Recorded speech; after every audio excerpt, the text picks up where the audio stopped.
Donc c'est un cycle qui est organisé par le pôle d'ingénierie pédagogique et de production audiovisuelle de l'Université Clermont-Auvergne en partenariat avec le DU enseigné dans le supérieur. Donc c'est organisé avec Nathalie, donc pour le DU enseigné dans le supérieur de l'ESP, et Audrey Kiraval qui s'en occupe au pôle IPA, qui est juste là, au fond. Donc cette année, on a eu, enfin à la fin de cette conférence, on aura eu 5 conférences avec un tour d'horizon finalement assez varié, puisqu'on a travaillé l'innovation curriculaire en tout début d'année avec Éric Poplimont qui est venu nous faire une conférence sur l'approche programme. Puis après, on a eu un cycle un peu plus traditionnel sur de l'innovation pédagogique. Donc soit on a eu des conférences qui étaient contextualisées, comme par exemple les conférences sur les sciences expérimentales, soit sur de l'innovation pédagogique décontextualisée. Marcel Lebrun est venu nous parler de la classe inversée. Aujourd'hui, Pascal et Nathalie vont nous parler d'évolution des transformations pédagogiques en lien avec les évolutions des étudiants eux-mêmes.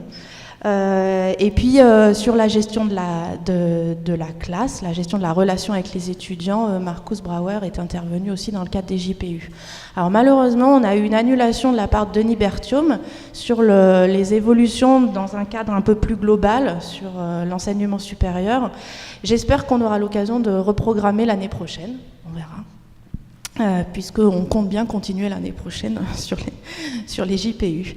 Le principe des JPU, c'est d'essayer de développer une culture scientifique autour de la pédagogie universitaire, en croisant les regards de praticiens et de chercheurs.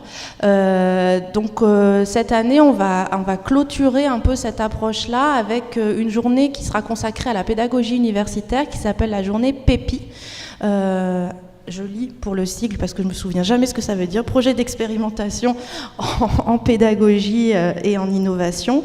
Donc cette journée, elle est organisée le 4 juillet. Donc là, pour le coup, c'est une journée de retour d'expérience, où vraiment c'est des praticiens qui ont eu des pratiques de terrain et qui veulent partager ce qu'ils ont vécu sur de l'innovation pédagogique.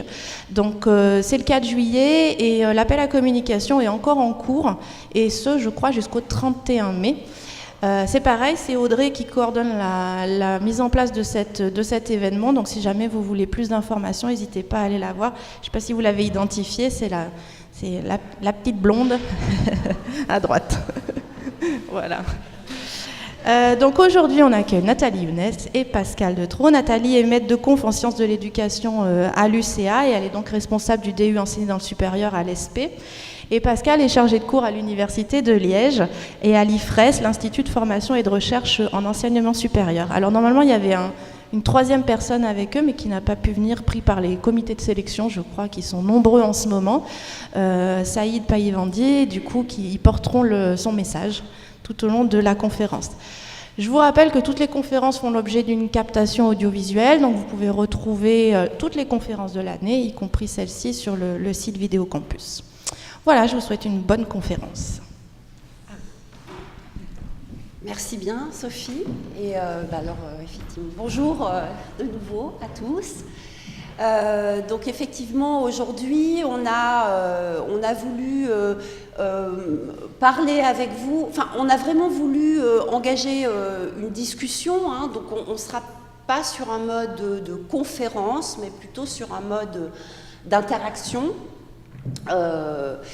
Parce que avec l'idée qui traverse cette présentation, c'est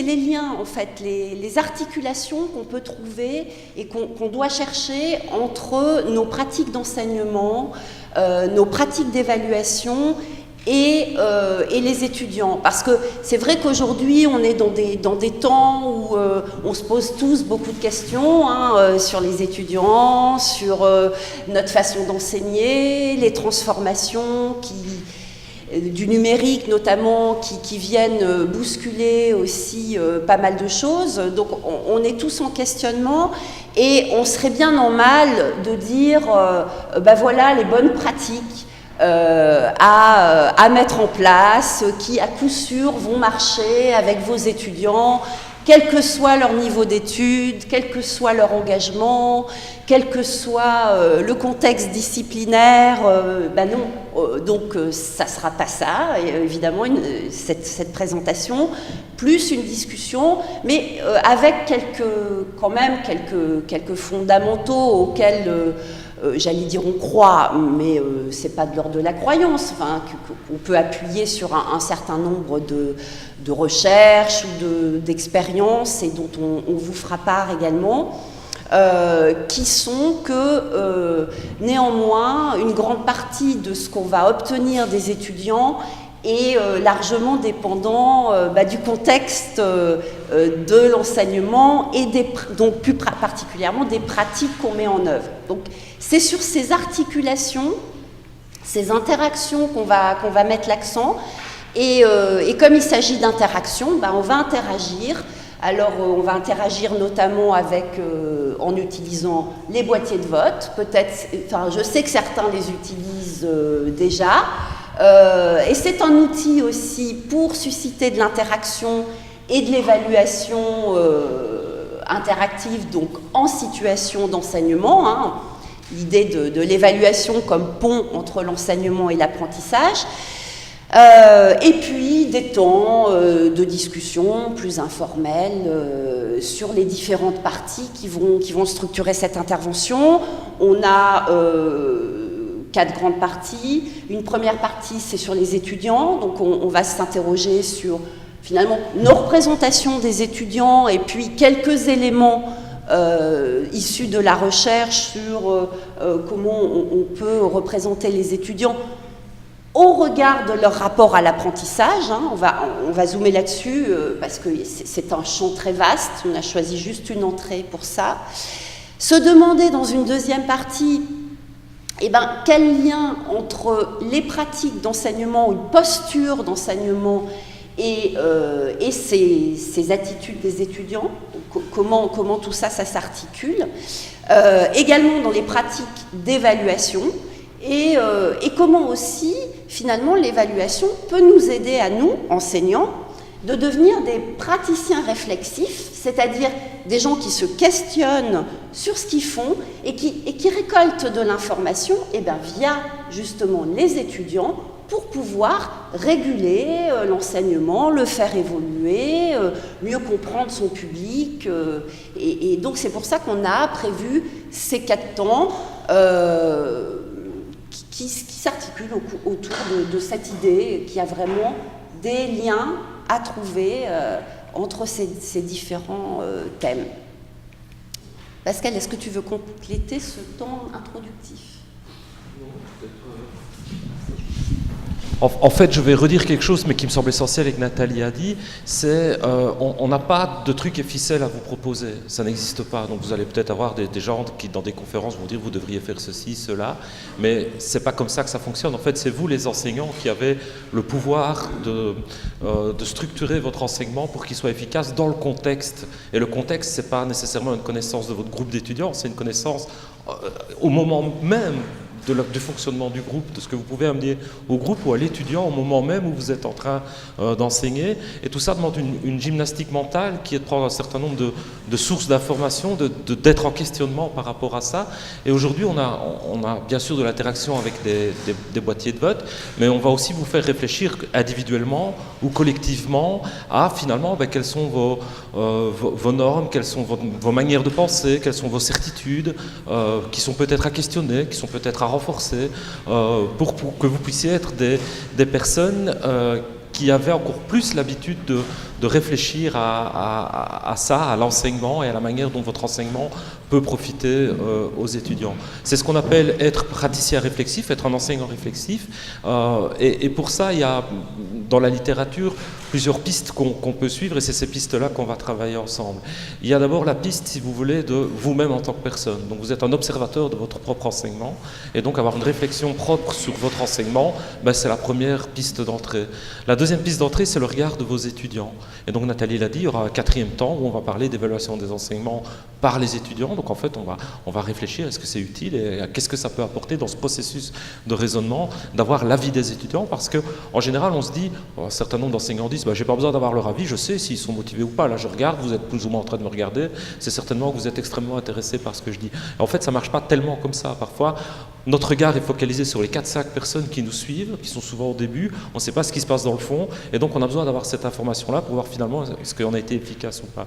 Donc la propre pensée personnelle, l'œil de l'étudiant, l'œil des collègues est intéressant aussi. Avoir des collègues qui viennent à un moment donné observer, avec qui vous discutez des difficultés que vous rencontrez, ça peut aussi être quelque chose de tout à fait pertinent. Et puis quatrième source d'information qui sont la recherche en éducation, les grands guidelines qui sont issus de ces recherches et qui sont intéressantes. Et donc aujourd'hui, on va travailler les trois. Vous allez avoir des moments de réflexion individuelle par rapport à votre enseignement.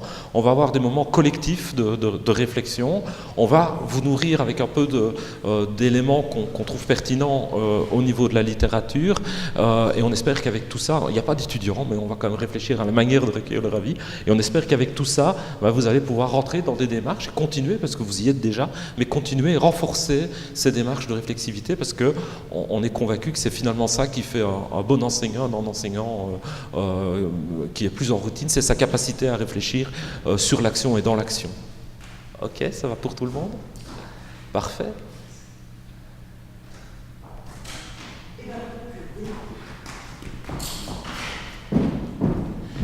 Donc on va démarrer, comme annoncé, ça tombe bien, par les étudiants et leur rapport à l'apprentissage. Et donc on va tout de suite démarrer par des questions.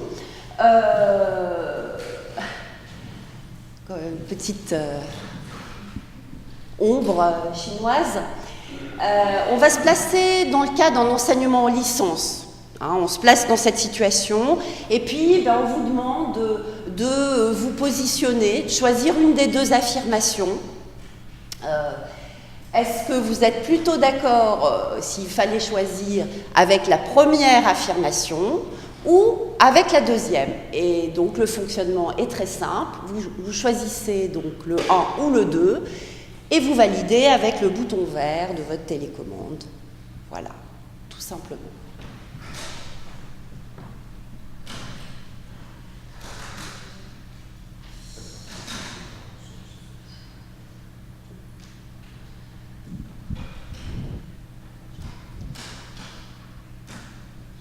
Vous voyez, on a un petit compteur là-haut qui nous indique le nombre de participants à ce moment-là. On voit qu'il y a 19 personnes qui ont répondu. Vous êtes 21. Après, c'est toujours le choix de l'enseignant qui va... est-ce qu'il attend que tout le monde ait répondu ou est-ce qu'il passe et en fait, voilà ce qu'il fait, l'enseignant, surtout quand c'est comme ça dans un usage anonyme. Il ne veut pas perdre son interactivité, donc il passe tout de suite. Et qu'est-ce qu'il voit? Des avis partagés. Des avis partagés. C'est justement sur cette première réponse qu'on peut discuter un petit moment.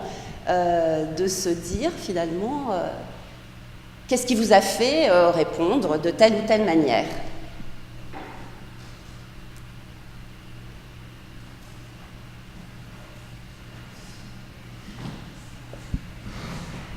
Je crois que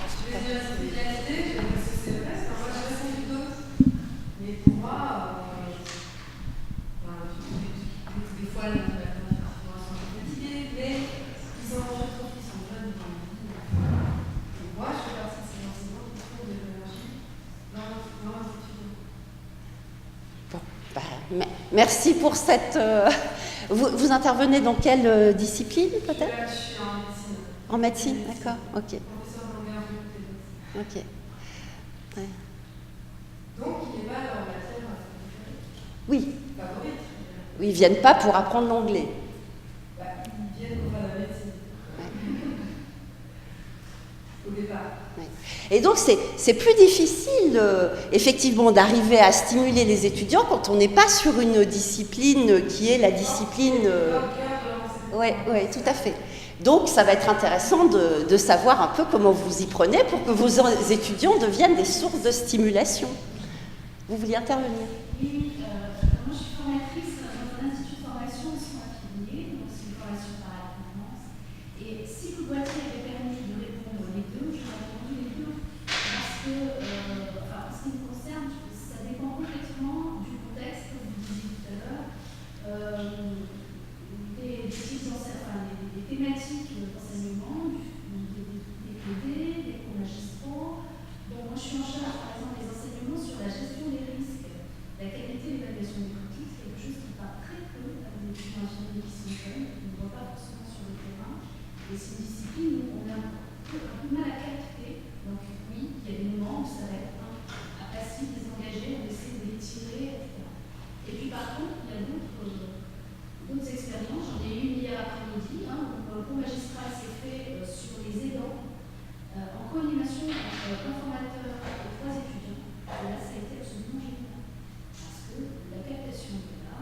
On va essayer juste, pardon, on va juste...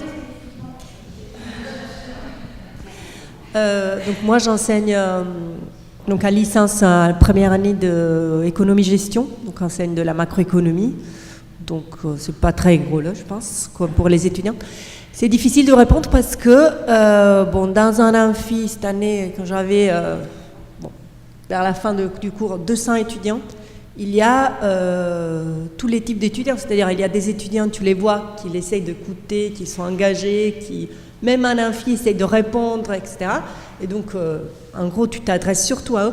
Et puis, il y a d'autres qui, tu vois, ils regardent leur téléphone, ils font autre chose.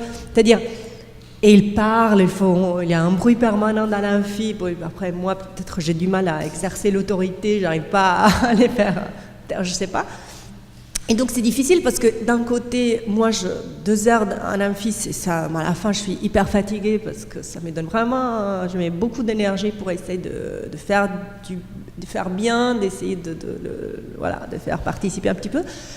Donc c'est vraiment fatigant et je vois qu'il y a la majorité des étudiants qui sont effectivement pas trop engagés, mais en même temps, il y a d'autres qui sont là, qui participent et que même s'ils sont pas beaucoup, c'est eux qui te donnent un peu la motivation, quoi, parce que sinon, ça serait encore un peu plus dur. Je sais pas.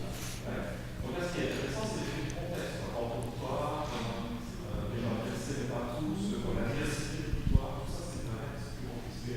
Oui. Effectivement. Il y a des contextes parfois plus faciles à manager, plus difficiles à manager. Je pense que c'est... Désolé. Bon. Si vous ne parlez pas dans les micros, c'est pas... Ouais. Oui, certes. Et celui-là, il est difficile.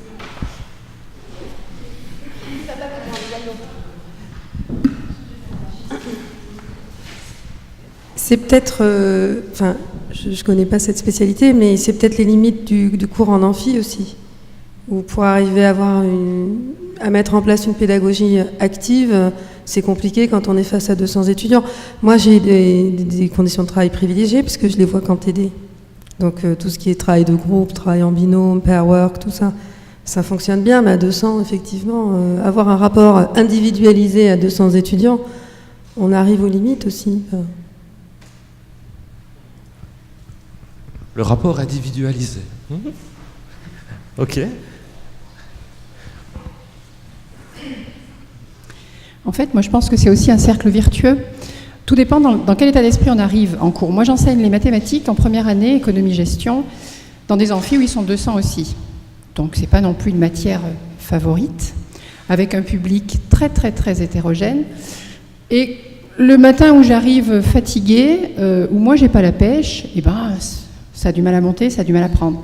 Par contre, si moi j'ai de l'énergie, si je suis très intéressée par ce que j'ai envie de leur expliquer, la mayonnaise prend. Voilà. Et puis, si moi j'ai de l'énergie, eux en ont, et il y a du répondant, et comme ça monte, et le cours est beaucoup plus intéressant. Mais c'est vrai que ça dépend beaucoup, je pense déjà, des étudiants, mais aussi de l'énergie que j'ai moi quand j'arrive. Mais je les ai aussi en TD, en groupe de 40, et c'est vrai que c'est totalement différent. Donc l'énergie de l'enseignant dans un cercle vertueux, la pédagogie qu'il met en place, certainement, le contexte. Quelqu'un veut encore intervenir? D'autres éléments de variables ou de choses à dire par rapport à ça? Qui trouve vraiment que les étudiants sont vraiment mous et que c'est vraiment très compliqué? Parce qu'il y a quand même 9 personnes qui étaient un peu dans ce profil-là. On a entendu des personnes plutôt mesurées ici. D'abord, il fallait faire un choix entre les deux. Donc, pourtant, avec les boîtiers, on pourrait répondre les deux, si on voulait. Donc, c'était mon cas, j'aurais répondu aux deux. Tous les deux, je veux dire. Là, j'ai répondu aux deux, puisqu'il fallait choisir. Par contre, j'enseigne dans un petit groupe. L'anglais, en gestion et économie. Donc, parfois, étonnamment, ils sont moins motivés, pourtant, ils ont besoin de l'anglais. Mais je trouve donc les deux attitudes, en fait. Donc, parfois, ça me traîne aussi. Ils sont passifs, il faut que je trouve des moyens de les intéresser, changer, Donc c'est très intéressant aussi. Et il y en a, bien sûr, ça vient de moi aussi, la pêche, mais il faut s'adapter tout le temps. Voilà. Ok. Donc, on continue peut-être? Oui. Donc, toujours pareil, positionnez-vous par rapport à une affirmation.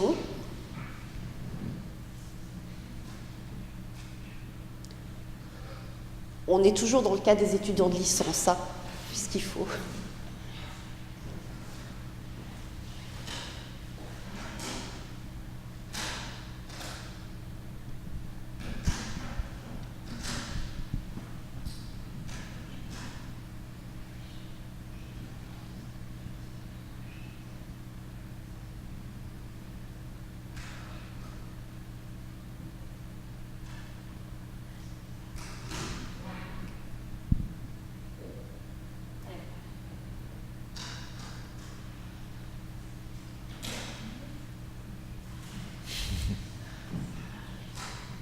Et pas choisi les extrêmes. Vous êtes resté prudent. Oui, mais avec quand même une tendance plutôt pour être en accord avec cette idée que les étudiants, en règle générale, évidemment, après, je pense que vous allez dire, c'est très variable selon les étudiants, et on va revenir d'ailleurs sur ce point de variété des étudiants, puisque c'est le sujet aussi. Mais quand même avec cette idée-là, hein, d'un apprentissage un peu en surface. Et effectivement, on voit bien ces affirmations qu'on a choisies pour susciter du débat, c'est des affirmations qui sont répandues, hein, dans la communauté enseignante et où que vous alliez, pas juste ici en Auvergne, et pas non plus juste en Belgique, communauté francophone de Belgique, mais dans tous les contextes, cette question d'arriver à motiver les étudiants, des étudiants passifs qui restent en surface, des choses, c'est des affirmations, enfin, c'est quand même des constats partagés. Donc là-dessus, voilà, on a voulu engager le débat à travers ça. Est-ce qu'il y en a qui veulent réagir là-dessus? On prendra après tout. Oui, une intervention.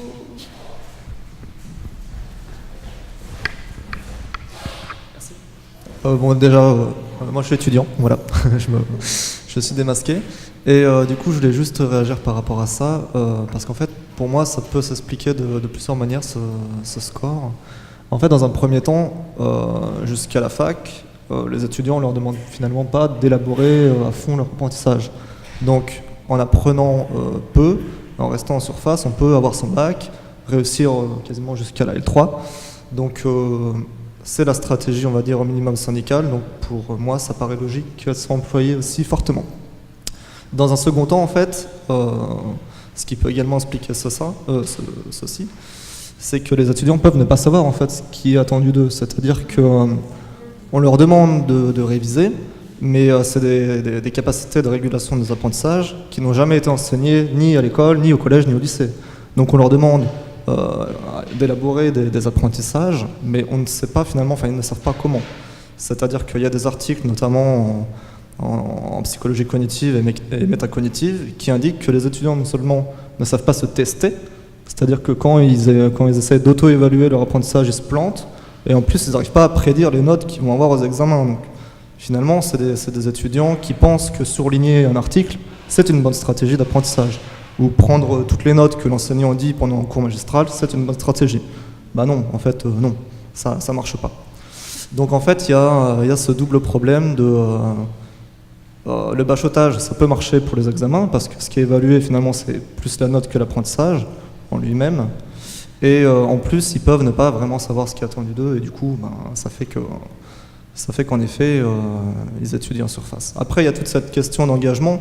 Forcément, les étudiants qui sont de base engagés, ils vont chercher indépendamment de ce que le prof dit, parce que c'est des cours qui les intéressent, du contenu qui les intéresse. Eux sont déjà motivés, enfin ils ont le pied dedans, c'est le cercle vertueux dont on parlait tout à l'heure. Donc là, il n'y a pas de souci, bonne stratégie ou pas, ils vont aller chercher l'information parce que ça les intéresse.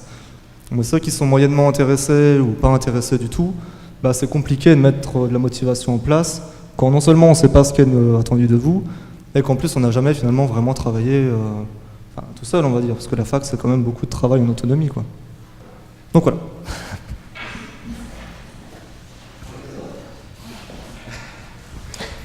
Tu vois, tu voulais faire du sport en Auvergne.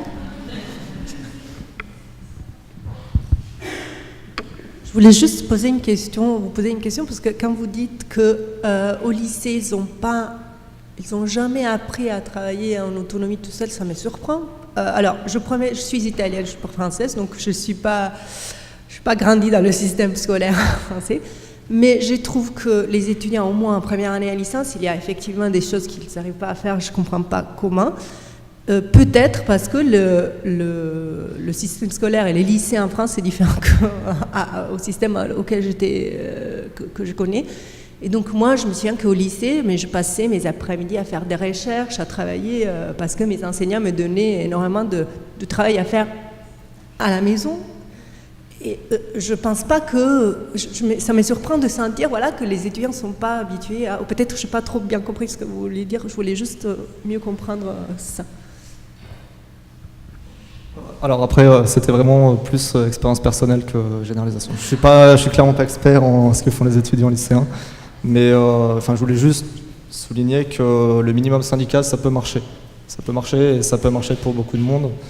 Et pour moi, les étudiants qui travaillent régulièrement au lycée, c'est-à-dire qui font de manière assidue ce qui leur est demandé, donc qui répondent aux attentes des professeurs, ça se compte quand même sur la main.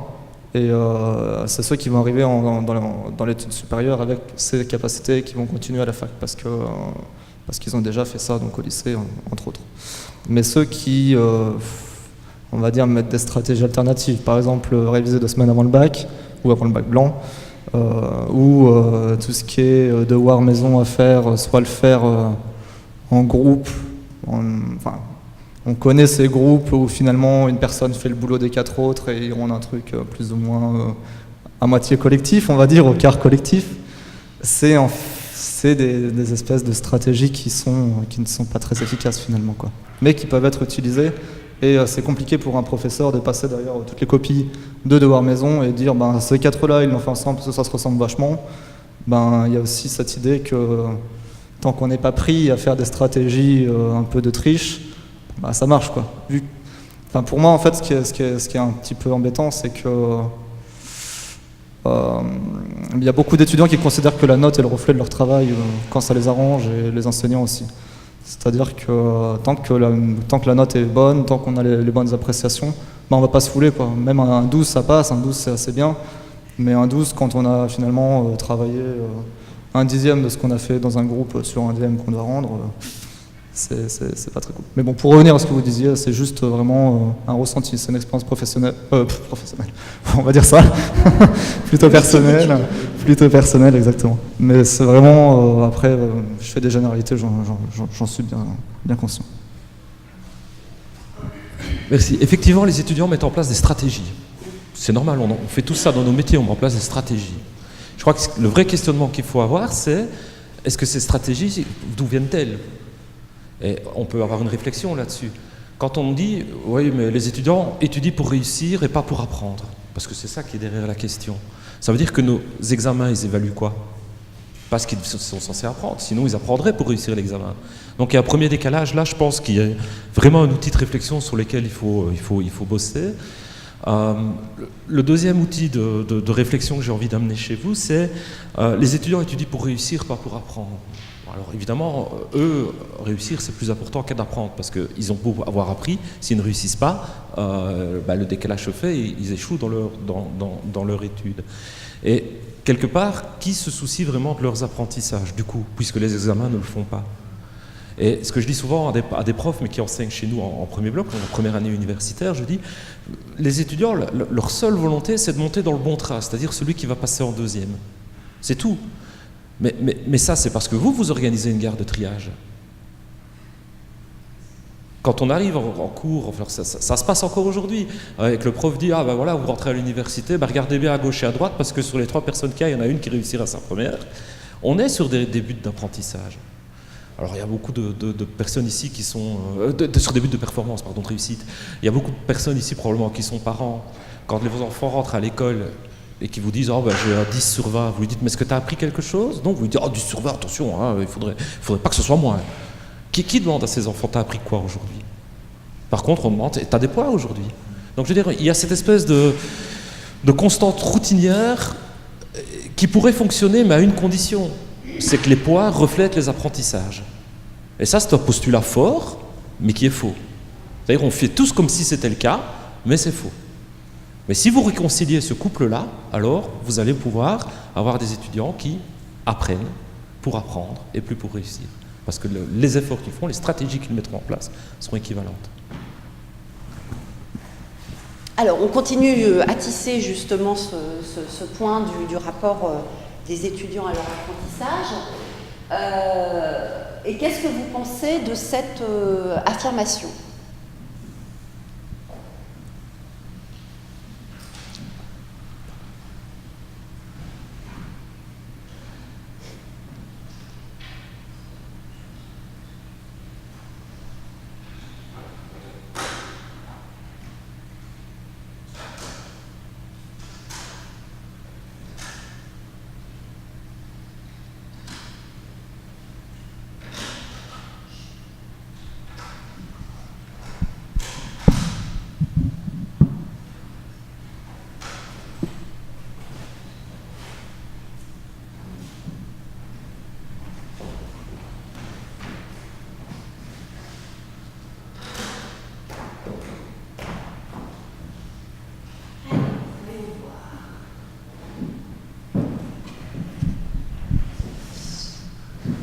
Tu continues, c'est un peu dans la lignée de... Non, mais c'est le même pattern que précédemment, hein, je pense, grosso modo.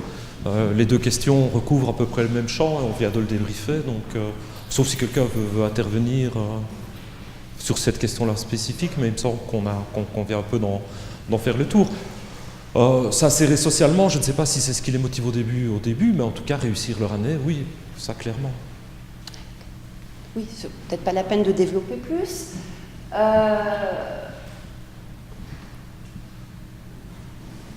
Une autre question.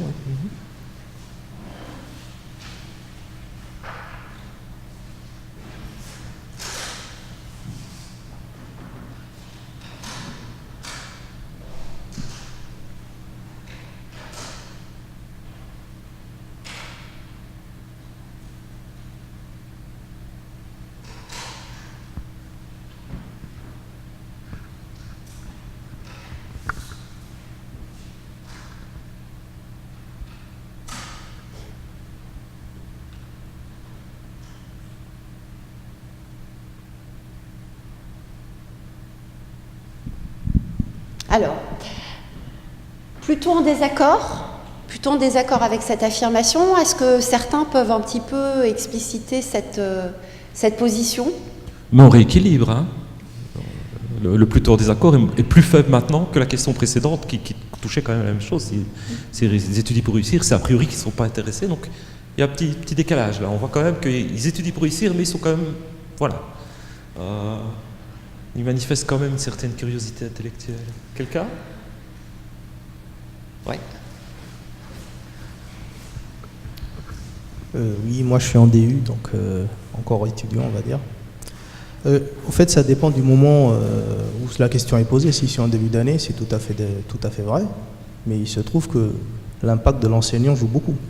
Si c'est un enseignant qui est motivé, qui est motivant, il y a de fortes chances qu'à la fin du cycle, au milieu du cycle, à la fin de l'année, ça soit peut-être inversé. Et qu'il y ait des étudiants qui aient vraiment développé une véritable curiosité intellectuelle pour la matière. Et ça est mon cas. Et je pense que c'est le cas de beaucoup d'étudiants qui détestaient certaines matières et qui ont fini par y être intéressés et même en faire leur spécialité quelques années après.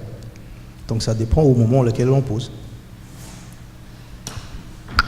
Et donc le rôle de l'enseignement dans cette capacité à susciter cette curiosité intellectuelle. Quelqu'un d'autre ? Oui, je pense aussi que l'ambiance au sein du groupe, en fait, joue un grand important aussi, parce que l'année dernière, en fait, j'ai eu un groupe en master, donc c'est quand même un contexte d'enseignement plus ou moins favorisé. Ils sont 20, ils ont une salle qui leur appartient, et donc vraiment l'ambiance de la promo était très bonne. Avant et après les heures de cours, ils jouent aux cartes ensemble, ils mangent ensemble, Et vraiment, donc du coup, j'ai constaté vraiment il y a une dynamique dans l'apprentissage, le goût en tout cas une curiosité dans l'apprentissage et aussi l'entraide aussi entre eux. Et donc du coup, voilà. Donc, mais c'est un contexte particulier. Voilà. C'est très juste, la dynamique de groupe centrée sur l'apprentissage peut aider beaucoup. Oui. Quelqu'un d'autre? Oui. Bonjour, moi je suis donc en DU et je fais des vacations à l'IUT de Clermont, donc en biologie. Et il se trouve que du coup j'ai donné des cours à des formations qui sont très professionnalisantes. Et on m'a demandé de faire des TP justement en lien avec leur futur métier.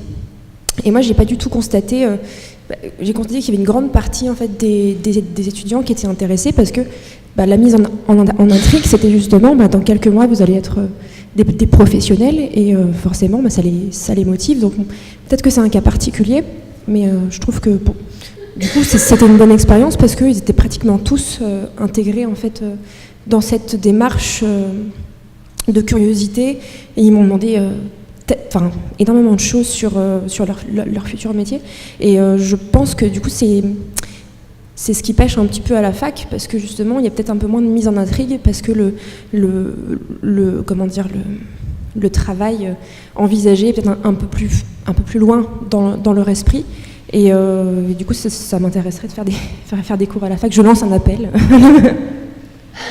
Mais c'est la question du sens, en fait, du sens de ce qu'on apprend. C'est une question qui est absolument fondamentale. Si je prends mon cas personnel, vous partez de vos cas personnels, mais c'est extrêmement riche. Et j'étais content qu'il y ait des étudiants ou qu'on réfléchisse à soi quand on était étudiant. C'est aussi une clé focale qui est intéressante de dire, mais finalement, quand j'étais étudiant, qu'est-ce que j'aimais? C'est pas la seule clé, parce qu'on a un profil d'apprentissage qui nous est propre, mais quand même, avoir une réflexion en disant, mais finalement, c'est quelque chose d'intéressant. Donc la question du sens, elle est fondamentale. Si je prends mon exemple personnel, donc traduction pour dire que je prends mon exemple personnel, je suis psychologue de formation. La première année, j'ai eu des cours de bio, de stats. J'avais aucune idée d'à quoi ça allait me servir. Moi, j'étais là pour aider les gens, comprendre le fonctionnement de l'homme, faire de la dynamique de groupe. Bon, cours de bio, cours d'anatomie, cours de stats. Waouh! Et personne ne m'a dit, mais si, c'est super intéressant parce que. Et c'était des cours qui étaient donnés par des gens qui n'étaient pas psychologues, d'ailleurs, qui étaient des gens des sciences. Voilà. Et donc, il y avait un tel décalage que finalement, oui, là, on étudie pour réussir. Et c'est très bête parce que les stats, finalement, c'est ce que j'utilise le plus dans ma vie actuellement, dans tous les apprentissages que j'ai faits. Mais on ne nous l'a pas expliqué à ce moment-là. La question du sens, quelque chose de fondamental. OK? OK. Donc, je pense qu'on va... Non, on ne va pas la passer quand même. C'est la fin de cette petite série de questions sur les étudiants. Donc, oui, si vous voulez répondre quand même.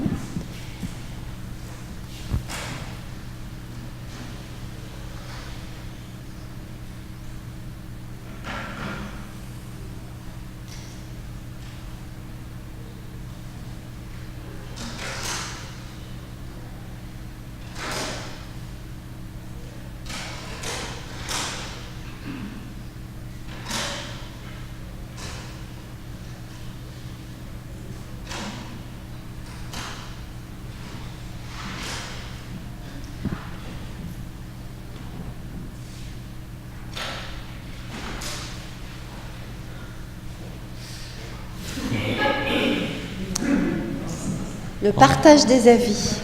Une courbe gaussienne. Oui, une belle courbe. Bien, quelqu'un veut commenter?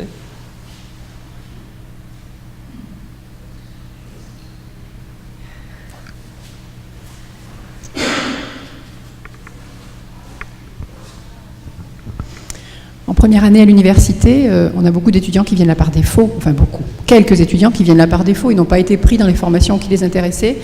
L'accès ici est libre, donc ils s'inscrivent, ils viennent d'un bac technologique, voire un bac professionnel, et c'est une catastrophe parce qu'ils n'ont pas les outils, n'ont pas les méthodes de travail, et puis ils n'ont pas les bases en mathématiques, il leur manque les bases, c'est pas qu'ils ne savent pas, mais ils ne l'ont pas appris, donc...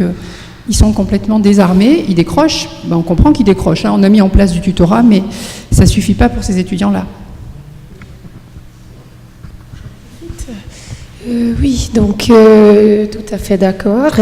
Et enfin, ça dépend de la matière aussi. Il y a une hétérogénéité dont je parlais de l'anglais Eco-Management. Première année, il y a beaucoup plus d'étudiants qui sont en décrochage.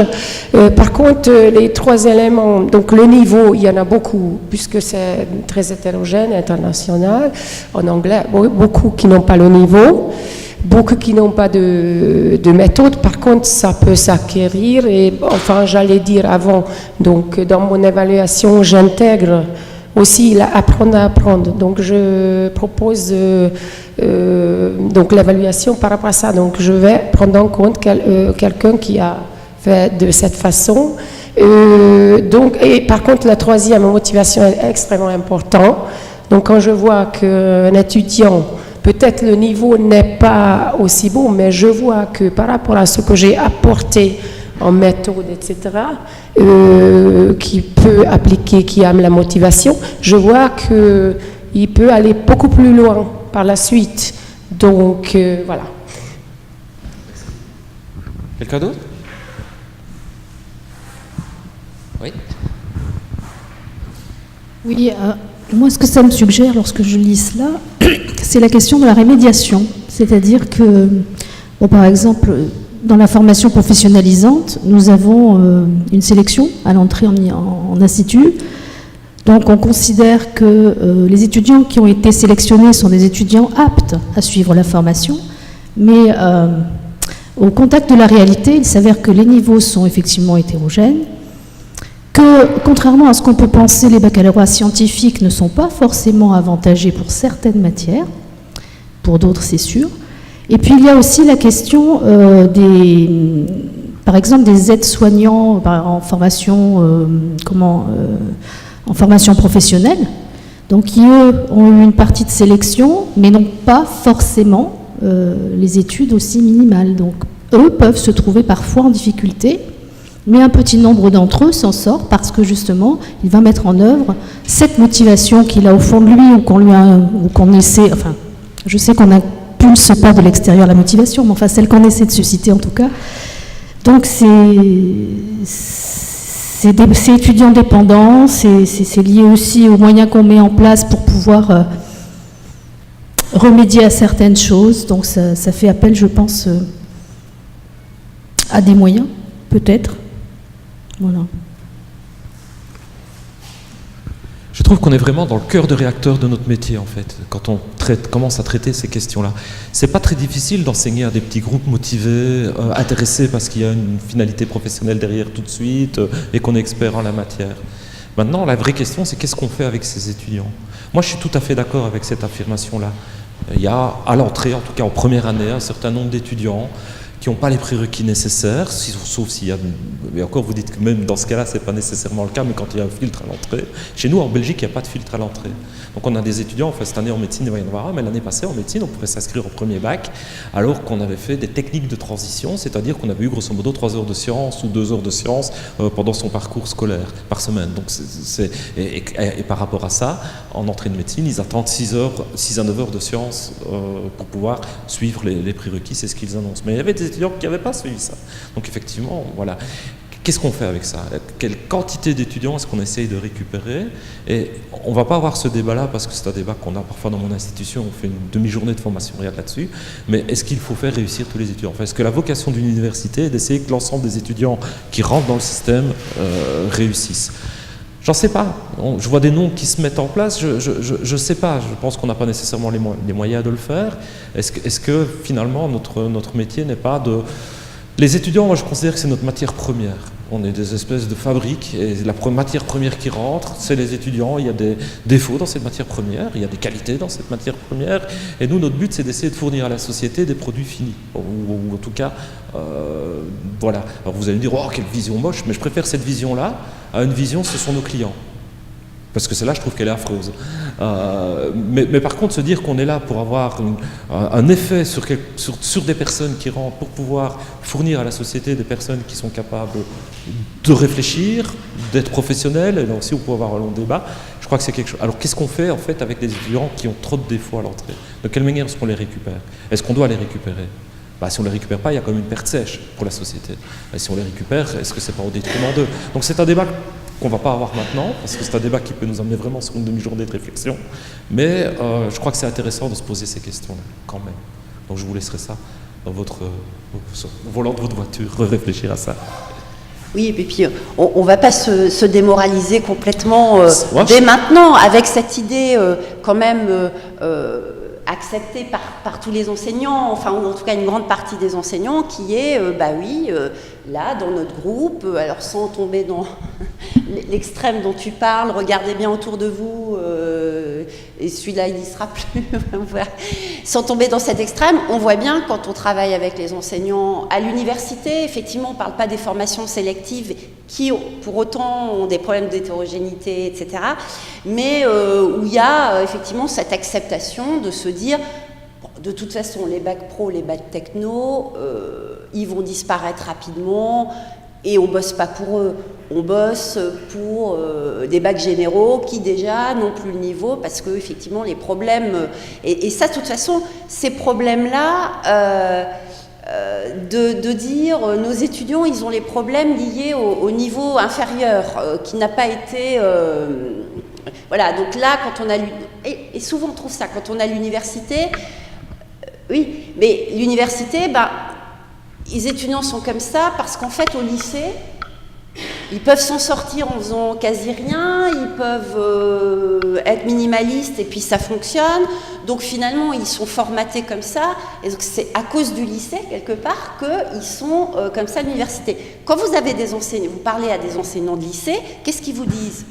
Les élèves arrivent au lycée, mais au collège, le collège unique, c'est une catastrophe.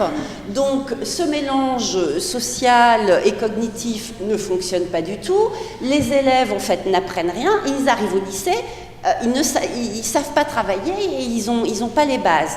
Et puis, quand vous parlez aux enseignants du collège, qu'est-ce qu'ils vous disent? Ils vous disent, gros problème à l'école primaire, les éléments fondamentaux du socle ne sont pas acquis. Et maintenant, on a trouvé encore, finalement, vous savez, où se nichent tous nos problèmes?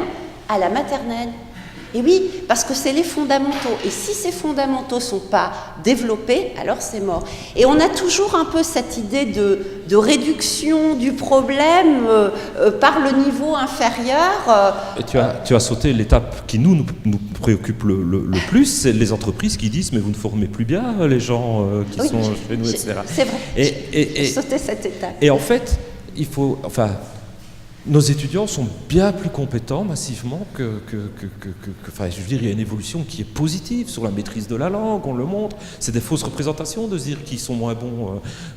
Moi, je me suis un peu pris la tête avec un chef d'entreprise qui disait « ouais, mais les ingénieurs conformes, c'était bien mieux il y a 20 ans. » Et moi, je leur dis « il y a 20 ans, ils parlaient 3 langues, ils avaient du leadership, ils avaient de la communication, ils savaient monter des projets. » Ah non, mais techniquement, oui, mais techniquement, on peut pas, à partir du moment où on demande à des étudiants de devenir des surhommes, les ingénieurs qui sortent de chez nous, c'est des surhommes. Ils doivent parler 3 langues, ils doivent être bons en maths et en technique, mais ils doivent aussi avoir du leadership, être capable de piloter une équipe, savoir travailler en groupe. Ils sont évalués sur toutes ces choses-là, sur tous ces soft skills-là. Je dis, mais ils sont... vous êtes fous, quoi. On peut pas... C'est aussi à vous, entreprise, de prendre les étudiants tels qu'on vous les livre, de faire de la post-formation avec eux sur vos process qui vous sont propres, quoi. Donc, c'est vrai qu'on entend tout ça. Et justement, je crois que c'est facile d'entendre ça. On se dit, ouais, mais voilà, ils arrivent, ils sont pas compétents, qu'est-ce que vous voulez qu'on fasse, quoi. Nous, on sait bien que, de toute façon, on va travailler avec les 30% les plus compétents, de toute façon, c'est eux qui vont réussir, puis les autres, ils sont là, ils nous emmerdent un peu, mais ils seront plus là en deuxième.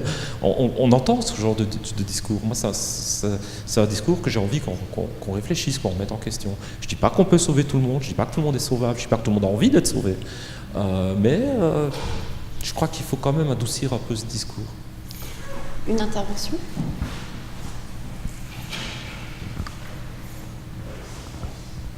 Alors moi je suis étudiante en DU et puis je suis donc aussi étudiante, étudiante et salariée, puisque salariée d'une entreprise, mais en faisant mon doctorat donc sur une thèse chiffre à Lyon, à l'hôpital Édouard Herriot de Lyon.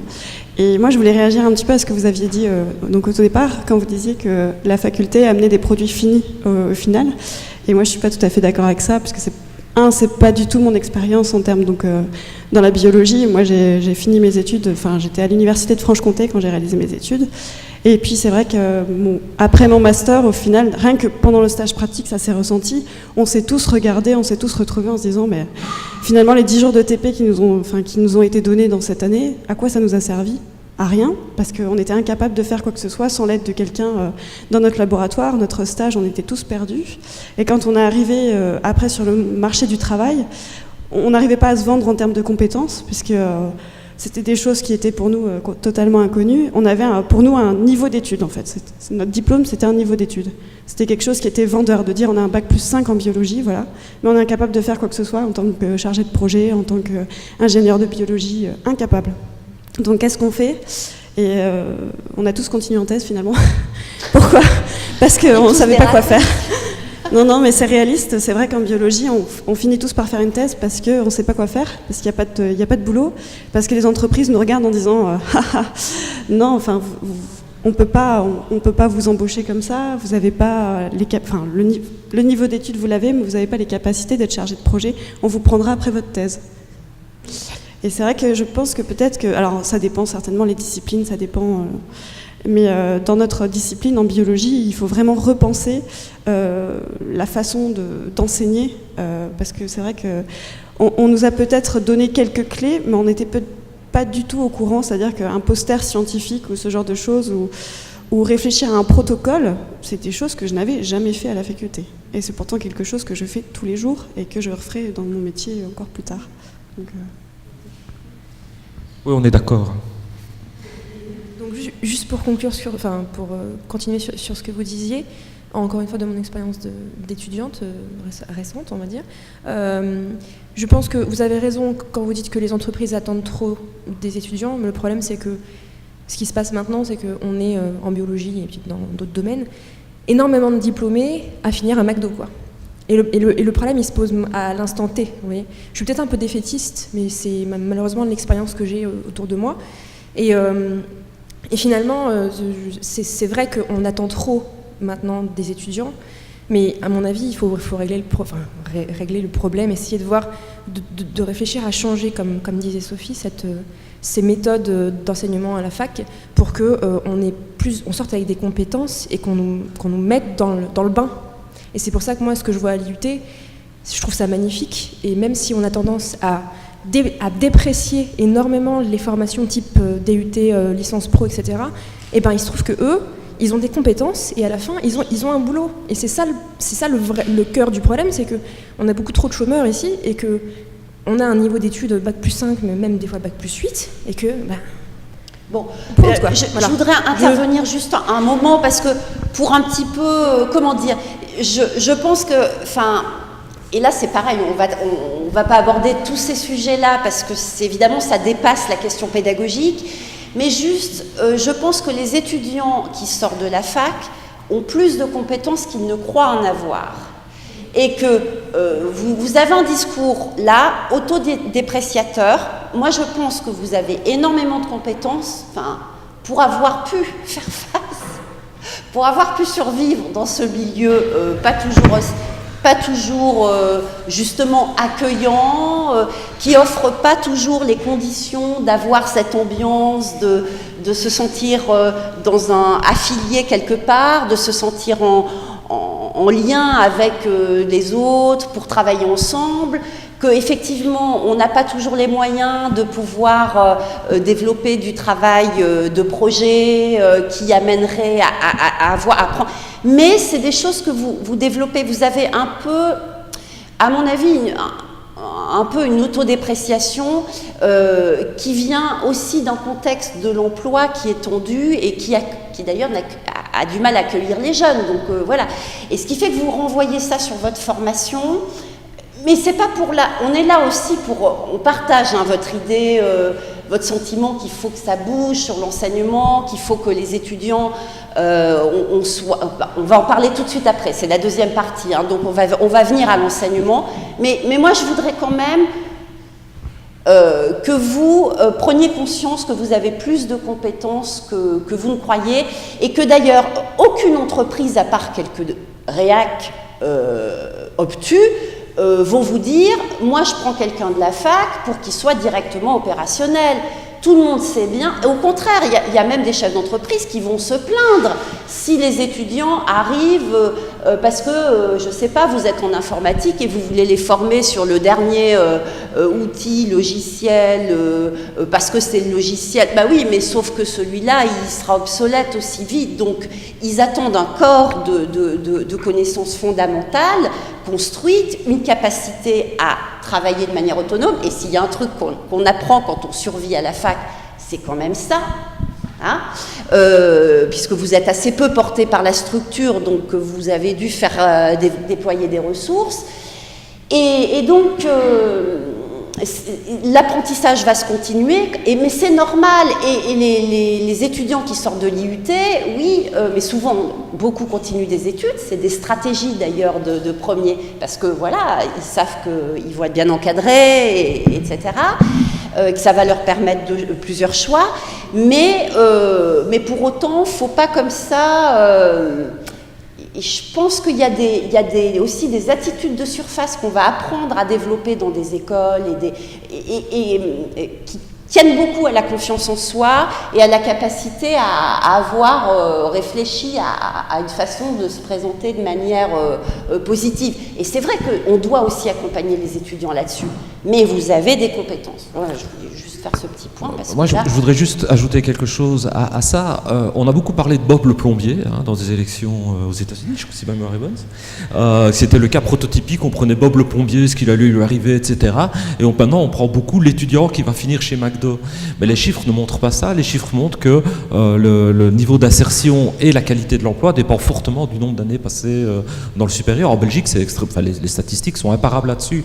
Alors, on connaît bien on a tous effectivement un étudiant prototypique qu'on pensait bon et puis qui finalement termine peut-être chez McDo, mais les études statistiques ne montrent pas ça. Chez nous, il y a un lien fort, en Belgique en tout cas, je peux vous l'affirmer, entre le niveau d'études et l'insertion socio-professionnelle.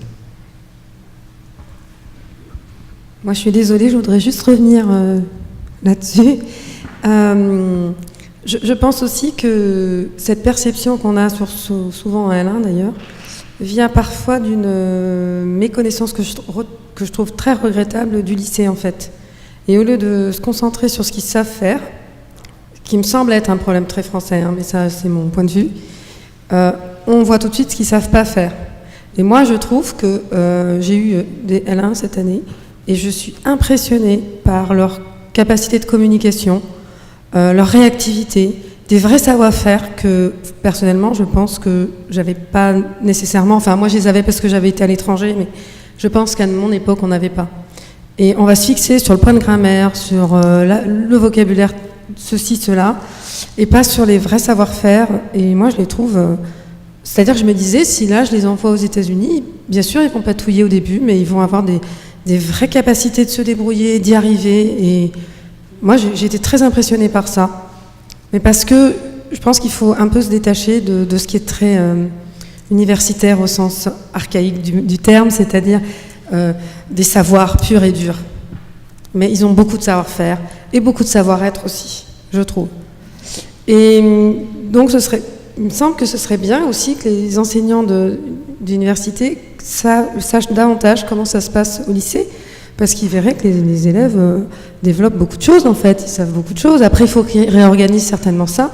Il y a effectivement des failles, il y a des choses qui fonctionnent moins bien, il y a des manques, mais moi je trouve que, pour moi le mot-clé c'est projet aussi. À partir du moment où ils ont un projet, qui se projettent quelque part, ils se disent bon, moi je veux faire le master nutrition sciences des aliments, et qui savent que pour faire tel master, il faut avoir des compétences dans tel et tel domaine. On a souvent vu des étudiants faibles arriver à se motiver, à se donner les moyens d'y arriver. Je ne dis pas à devenir brillantissime, mais au moins avoir un minima. Le niveau seuil, quoi. Oui, bah, je trouve que il y a deux points moi, que je retiens dans ce que vous avez dit et qui fait écho un peu à la première discussion. Finalement, les gens ont les qualités qu'on leur accorde aussi et on a les qualités qu'on s'accorde. Donc c'est une question de regard des autres sur ça. Et c'est vrai qu'aujourd'hui, il y a un discours très dépréciateur quand même sur l'université. Et je pense qu'il faut quand même faire attention aussi au regard qu'on porte aussi sur nous en tant qu'universitaire d'ailleurs. Voilà. Et ça, c'est partout dans le monde, mais c'est vraiment frappant en France. C'est vraiment frappant. Bon, alors on peut se dire, bon, mais enfin, l'université, elle existe depuis le Moyen-Âge, donc, bon an, mal an, elle survivra. Bon, on ne va pas aller sur ce débat là non plus, mais je trouve que c'est intéressant cette idée du regard qu'on porte sur soi, qu'on porte sur ses étudiants, et que les étudiants portent sur eux-mêmes, et c'est tellement important.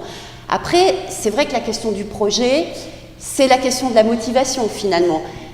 Et on revient sur ce qu'on disait au début, quand il y a la motivation, quand il y a le projet, 80% du travail est fait parce qu'il va y avoir cette mobilisation. Nous, comment on fait avec les étudiants qui n'ont justement pas cette dynamique-là?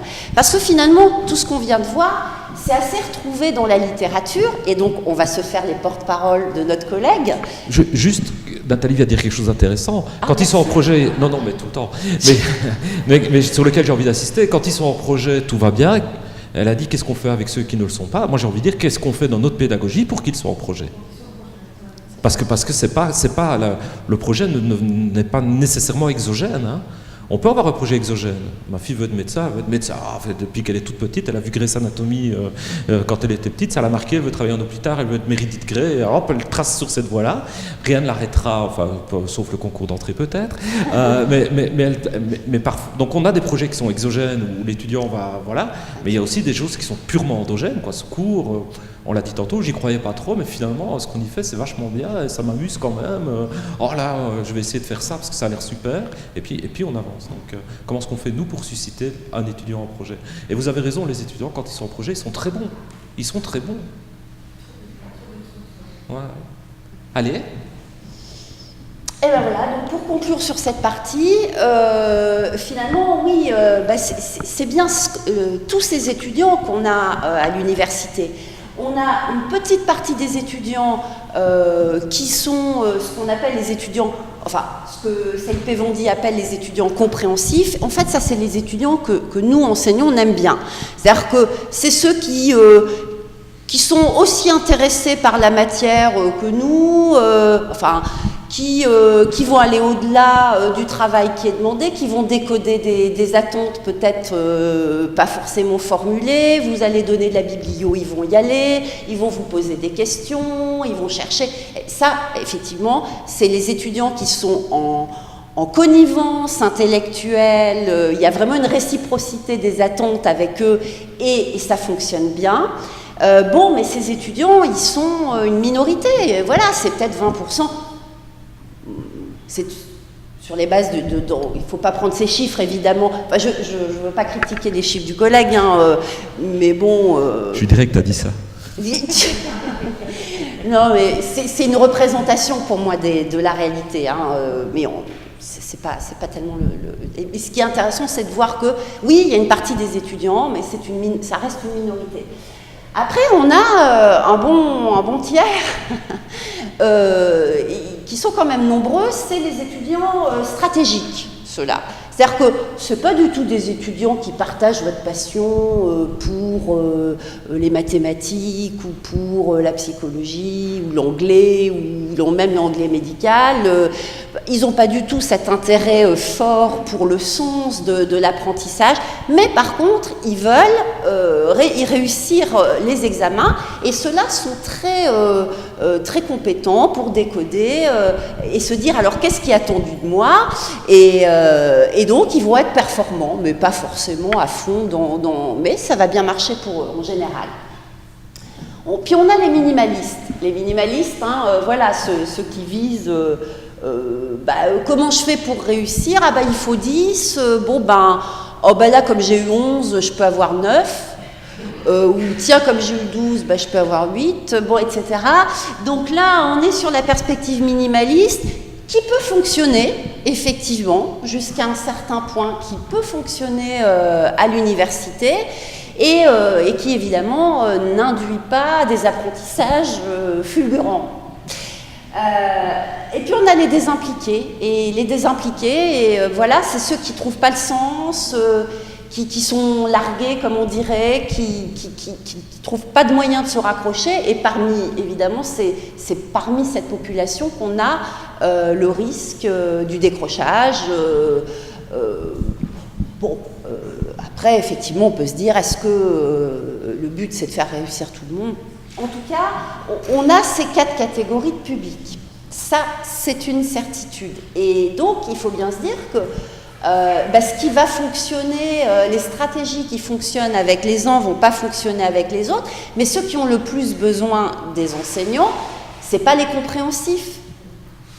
Puisque c'est ceux-là, même avec un cours extrêmement peu clair, dont on n'entend rien, ou qu'on comprend pas, je veux dire, les mots, hein, tout ça, sans parler du contenu, du sens, je veux dire, juste le code, l'étudiant va trouver la source, va la bosser, puis va finalement pallier aux insuffisances pédagogiques d'enseignement.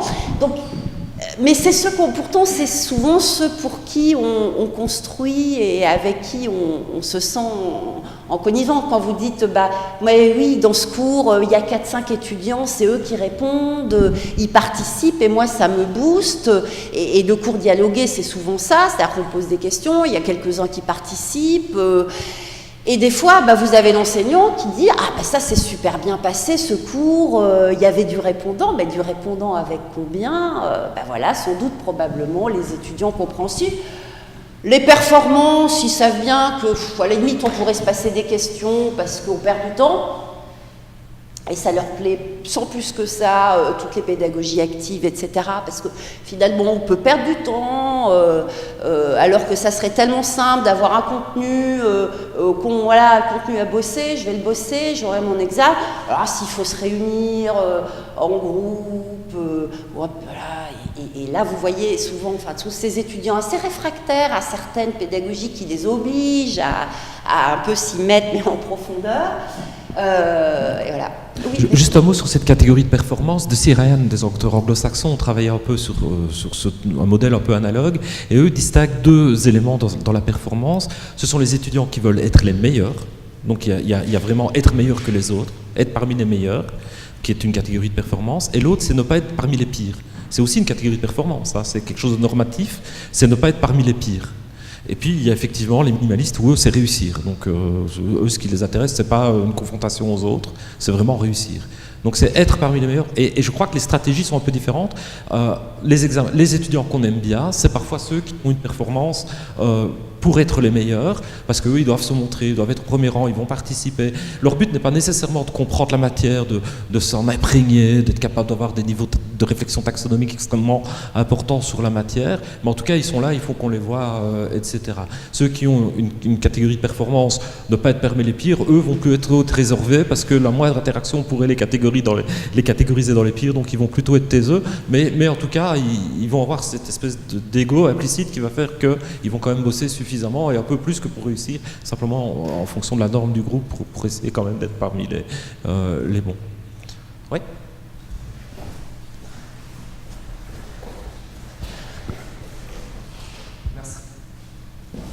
Je vais être obligé de faire l'avocat du diable, donc je vais tenir le contre-discours total par rapport à ça. Alors, pour moi, le problème avec cette chose, c'est que mettre des étudiants dans des cases, vous allez regarder les étudiants dans l'amphi, vous allez dire eux c'est le compréhensif, et ils vont jamais pouvoir bouger. C'est-à-dire que les minimalistes seront toujours minimalistes, les désimpliqués seront toujours désimpliqués, et ça c'est le souci.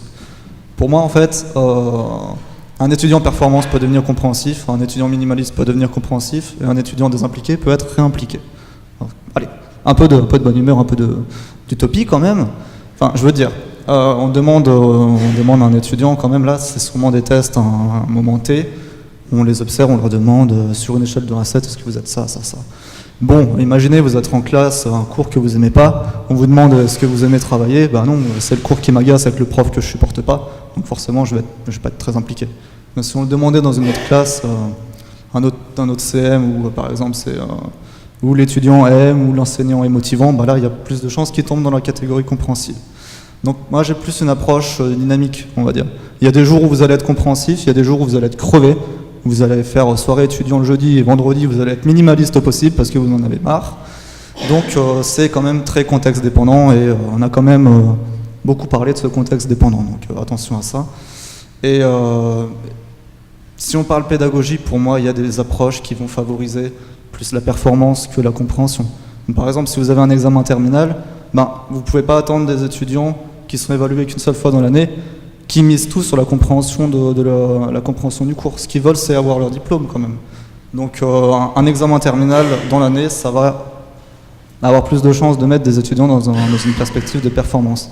Par contre, des contrôles continus, ou par exemple des évaluations toutes les semaines, ou toutes les 2 semaines, on va être un peu plus dans la compréhension. Enfin, les étudiants ont le temps de travailler régulièrement. Ce qui est évalué quand même, c'est une compréhension, on va dire, plus diffuse, quoi. C'est quand même beaucoup moins ponctuel. J'étais assez d'accord avec le début de ton intervention, un peu moins avec la fin, parce que l'évaluation continue, je crois que c'est plus complexe que ça. Mais oui, tu as raison, c'est une photo contextuelle, oui, il y a quand même une lame de fond. Il y a quand même c'est pas des profils de personnalité non plus, parce que tu as raison, l'effet de l'enseignant peut jouer un rôle sur je crois que d'autres rôles, mais tu l'as dit, et c'était ce que je comptais dire aussi, donc merci de l'avoir dit.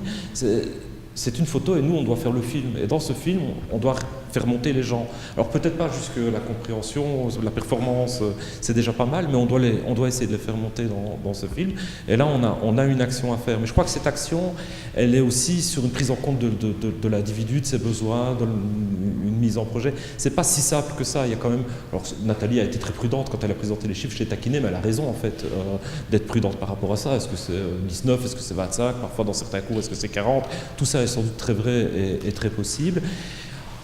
Il y a quand même quelque chose Oui. et Saïd l'a montré dans ses études, quelque chose de c'est pas une photographie à un moment T, c'est-à-dire qu'en fait, c'est vrai, j'ai pas présenté l'enquête telle qu'elle a été pratiquée, c'est vraiment un suivi longitudinal des étudiants sur plusieurs années, et où effectivement il y a vraiment des tendances quand même, mais tu as tout à fait raison, ces profils, ils dépendent de caractéristiques qui viennent des étudiants, mais des caractéristiques qui viennent des étudiants, mais qui sont apportées de situations précédentes, mais enfin bon, qui à un moment donné sont là, leur niveau, leur projet, leur milieu également, donc il y a un tas de facteurs comme ça, psychosociaux, qui vont intervenir sur ces profils, mais il y a également la part des environnements d'apprentissage et des pratiques pédagogiques, et c'est bien l'objectif de la deuxième partie, c'est bien de se demander comment on peut jouer, mais tout en sachant qu'effectivement on a cette hétérogénéité-là, et que voilà. Si je prends un exemple, encore une fois, désolé de revenir sur un exemple personnel, j'ai 2 filles, depuis le début, il y en a une qui est clairement dans la compréhension, et l'autre qui est clairement dans le minimalisme. Et pourtant, c'est la même famille, c'est les mêmes écoles, c'est les mêmes professeurs. Il y a une constante, quoi. Il y a quand même quelque chose qui va au-delà du contexte. Maintenant, c'est sûr que même celle qui est minimaliste, dans certains cours, quand le prof vraiment fait ce qu'il faut, quand il est intéressé, quand elle a l'impression d'être entendue, elle peut alors avoir une autre approche. Et l'autre, à un moment donné, quand elle a un cours qui la barre vraiment, elle est sans doute dans le minimalisme. Mais il y a quand même une tendance lourde, quoi. Il y a quelque chose qui est difficile à vraiment modifier en profondeur. Alors, justement, si néanmoins on parle de l'idée que c'est cette attitude compréhensive qu'on veut essayer de favoriser, on peut se demander comment, dans notre enseignement, quels sont les leviers et quels sont les freins que l'on met en place ou bien que l'on subit pour promouvoir cette attitude compréhensive. Et là, on s'était dit qu'on pouvait prendre un temps de discussion par groupe. Oui. On aura sans doute, parce que le temps passe et on a pas mal de choses, pas le temps de débriefer beaucoup ça avec vous. Mais par contre... Peut-être autour d'un café ? Parce qu'il y a la pause café. Certainement. Mais pour revenir à ce qu'on disait, il y a la recherche, il y a votre propre présentation, il y a celle de vos collègues et il y a celle des étudiants. Et donc, je pense vraiment que discuter entre vous, même si on ne débriefe pas, en groupe de 5 sur ces questions-là, ça fait partie d'un apprentissage, ça fait partie d'une réflexivité que vous pouvez avoir par rapport à votre manière de fonctionner dans les cours. Donc je pense que même si on ne débriefe pas de manière officielle, on pourra le faire autour de la tasse de café, l'activité de manière robuste, je pense qu'il y a vraiment un intérêt à ce que vous vous mettiez en groupe, par exemple de SAC, ça tombe assez bien, Normalement, vous pouvez grosso modo vous mettre par 5. Il y aura peut-être un groupe de 6 ou de 4, mais ce n'est pas très grave. Et essayer de discuter de ça, de se dire, mais finalement, c'est quoi les leviers que l'enseignant a pour essayer de récupérer les étudiants qui sont motivés, essayer de les faire passer ceux qui sont minimalistes vers quelque chose qui est plus intéressant d'un point de vue de leur apprentissage, etc. Ok ? On y va ? Vous vous mettez par 5 ? C'est essayer de vous regrouper, hein, c'est pas super pratique, mais on est désolé. On rêve à des auditoires, vous savez, où les tables sont pivotantes, tout ça, tout ça.